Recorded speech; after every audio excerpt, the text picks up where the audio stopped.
Hey, it's Sam. I just wanted to make this quick video to discuss something that keeps coming up with my students, and it addresses this basic disconnect. And I know I kind of talk about this a lot, but it's really important. And I wanted to share something with you that came out of a recent dialogue that I had with one of my students.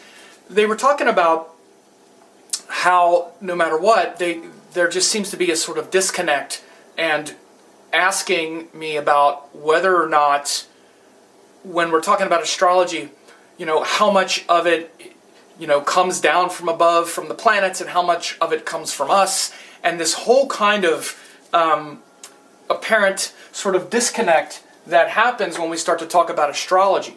And so I put this, what's alive in you, and then from this to this. So what does that mean? If I were to draw a line across here, this would be a good way to show it as well. You can see in this diagram, it's like these points are kind of lined up against each other. Like if you were to take your finger, it's kind of like this, like sort of the fingers going like this, right? Like dit, dit, dit.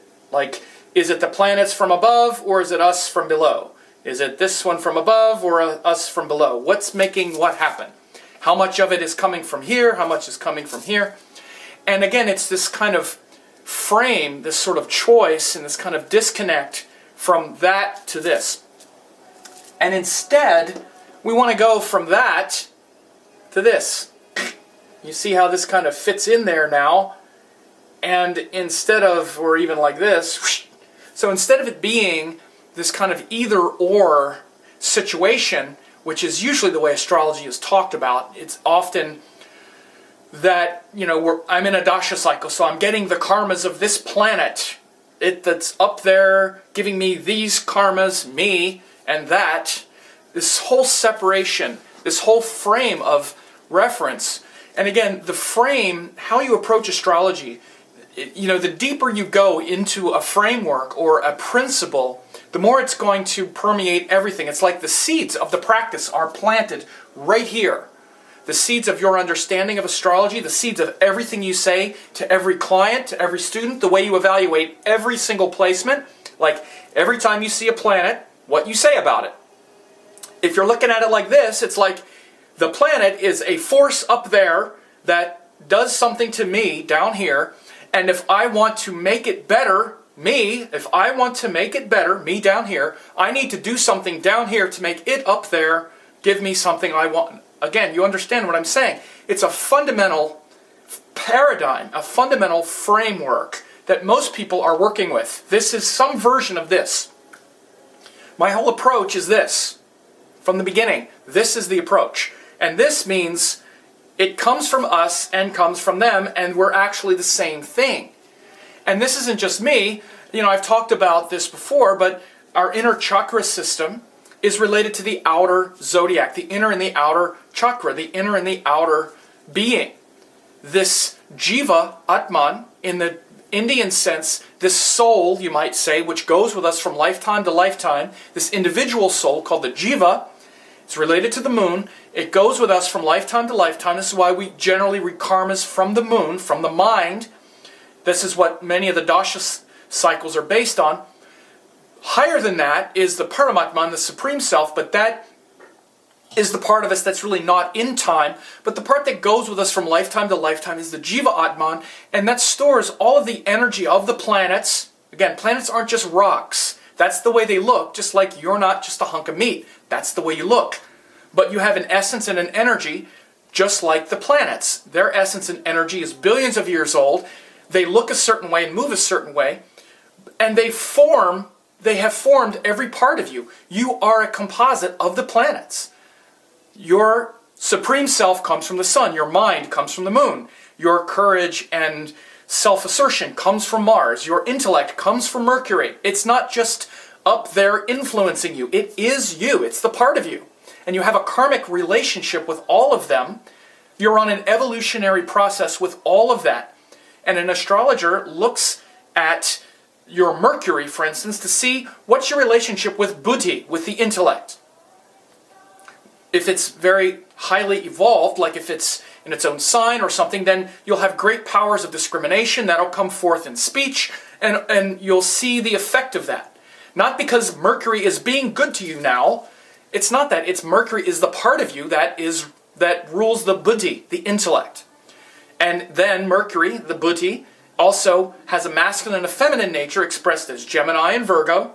This being, Mercury, is the lord of these sections of sky, Gemini and Virgo.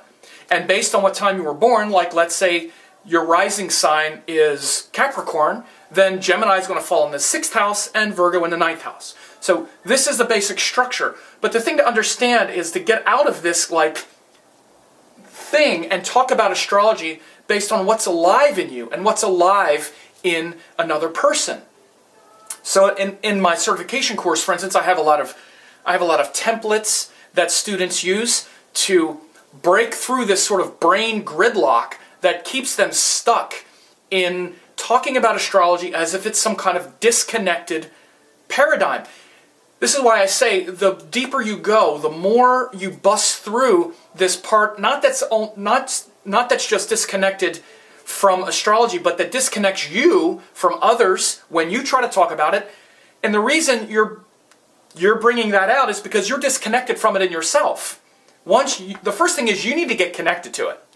So I can talk about this conceptually, and you'll be like, wow. And again, I get this feedback where people send me stuff now in this video, wow, it's so clear the way you explain that, and it's something that makes them, inspired to hear me talk about this, but then doing nothing about it to integrate it into your own practice and into your own world. Being inspired by it is very Jupiter-like. Oh yeah, that philosophy, that principle makes sense. That's great. But then this idea or this illusion that you understand it now, this is an illusion. What you need to be able to do is take this concept and connect it with something real, like a template, which will get you doing this. You need to do it. You need to practice this, not just believe in it and say, oh yeah, I've always thought that. And then, because that's not going to change anything. You're just going to have this illusion that now that you've heard this or that heard something like this, that now you understand it and you're doing it. You're not.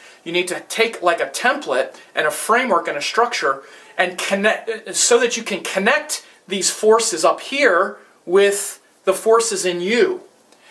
Because the reason you still see it that way and you still feel disconnected is because it's not connecting in you. So like when people get my certification course, they get these templates that help them put the planets and their forces into words. So instead of saying, like most astrologers do, or you probably do when you explain astrology to others, or you probably do when you think about it yourself, you'll say, my Mercury is in blah, blah, blah. So, and you'll talk about the planets like they're a Mercury, like your Mercury. Instead of saying, like for instance, what I do when I talk to a student or when I explain astrological influences is, Mercury is your intellect. It's the part of you that is looking to understand the world. The way we understand the world, like a child, is through curiosity and playing with things. And as we play with things, then we start to see how they work. And then once we see how they work, then we're able to explain it in language. So Mercury is this energy of curiosity and what's called the buddhi, the intellect, which wants to understand the way the world works. And the way we do that, the energy of that, is through play and curiosity. And so Mercury is very flexible. It's not locked into these rigid ideas about what's right and wrong, which has to do with its opposite planet, Jupiter. Instead, Mercury wants to see how it works through our own paradigm of action and interest and exploration. So Mercury is the part of you that does this. So again, when you say something like that to a person, you're always going to be right, at least as far as that energy, because everyone's going to recognize what that is. Then when you take that, let's say their Mercury is in Capricorn, okay? So you say Mercury is the part of you that is this. Now when you were born, Mercury was in Capricorn. So now you just take the thing you just told the person about what Mercury is. Again, first you need to know what it is and how to explain it yourself. You need to connect it to yourself with what's alive. Once you do that, then you can say it to another person, and then you just take that and bring it into a sign. So when you were born, Mercury, that faculty of curiosity and flexibility, was in Capricorn. Now Capricorn is ruled by Saturn, which is quite a serious planet. It's the part of you that is aware of things changing, is aware of the finality of things. It's aware of time and endings and people dying and mistakes and all of those kinds of things. But those things also make you very serious and want to commit to what's important, because you know you only have so much time and you have a container through which you need to take life seriously. So Mercury was in Capricorn, ruled by Saturn, so it tends to show that those things that you want to explore creatively and to understand through playfulness and experimentation are things that are quite serious, and you really take that thing seriously, and once you get involved, you really go deeply into it. So you're slow to make a commitment, but you're also slow to let go of it.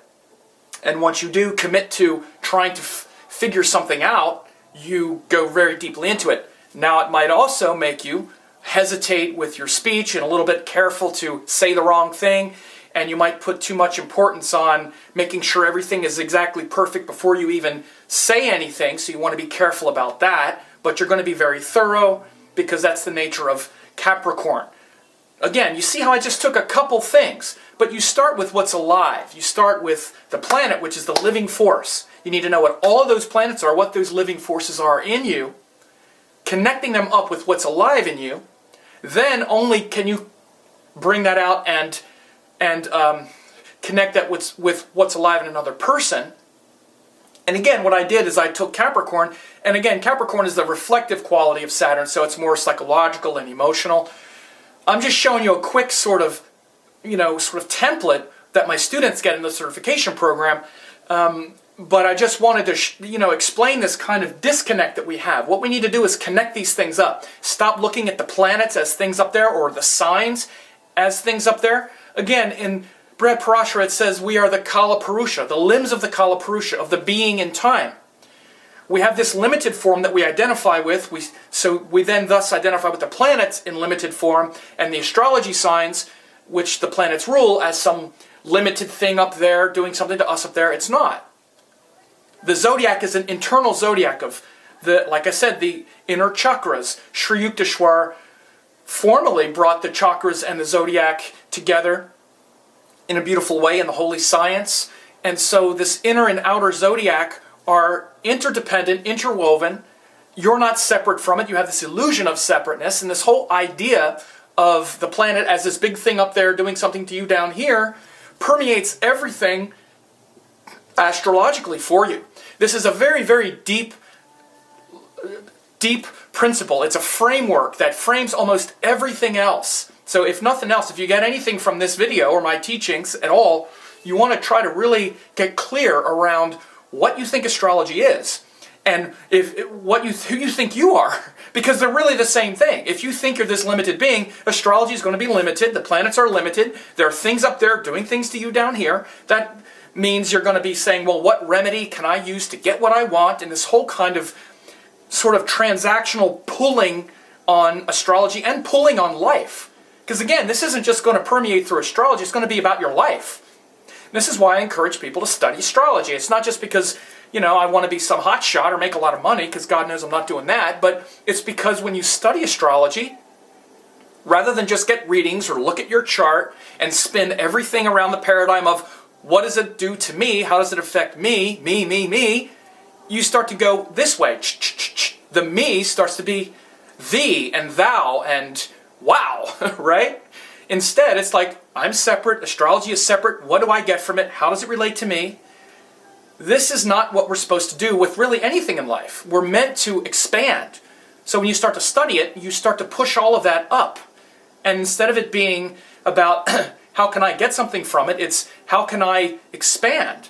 And how can I start to go like this, and start to see myself as a divine being, as the cosmic being, rather than the limited being who's hoping I get some sort of trickle from the gods. Please trickle down some wisdom to me. You are the wisdom, under the illusion of separateness.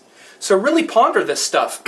Like I've said before many times, just like any subject, you can learn astrology just like you can learn anything else. You probably don't think that because you don't have a system. You haven't been plugged into a system, but I actually have developed a system that has worked for hundreds of students. I've taught it to hundreds of students now for several years. You can see their testimonials here. The the level 1 course gets all of these deep frameworks in place, then right at the beginning of the level 2 course you learn how to do readings and start really helping people with this. Like any other subject you've learned in your life, you can learn it. It's not rocket science. It's complicated for sure. And I know there's a lot of teachers that give a lot of good value online. They teach some nice, techniques and, little tricks and things like that, which are great. But if it's not connected to a system, it's great to learn it, but it's not going to help you, frankly. Just like I said, I could tell you this, and you could say, oh, that's cool, and it's not going to change anything unless you plug it into techniques, and you do the techniques, and you run these principles. So, like with my course, it breaks everything down to these foundational principles first. Then all the techniques that you learn have a structure that they fit in.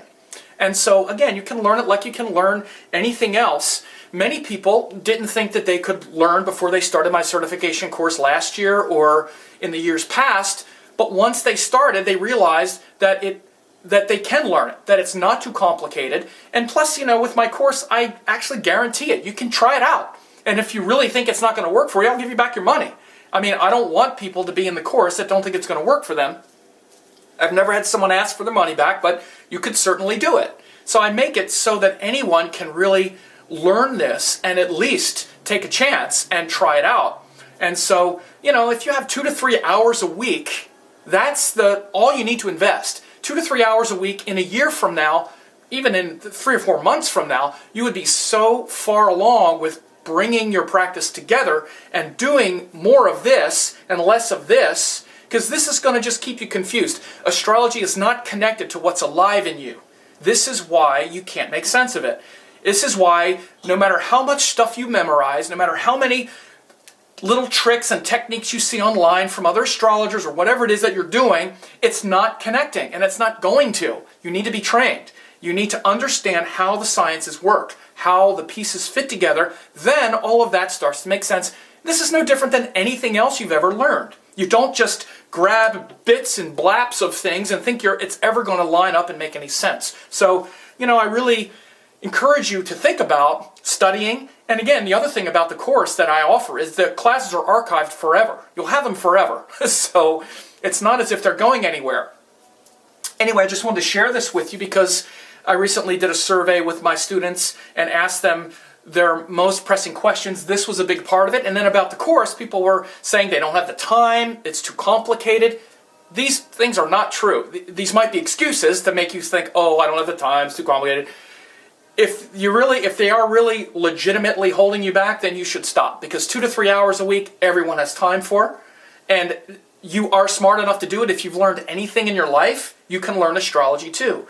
You don't believe that because it hasn't been explained to you this way before, because teachers have not developed good systems. And I have developed a system that's proven now. Not only have I taught it to hundreds of students, but I was hired by another teacher, a great Indian mystic, to teach it to his students.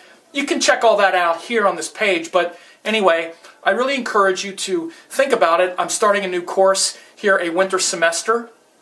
It's going to be starting in a couple weeks, and it's filling up. So anyway, besides all that, I hope you have a great day, and take care.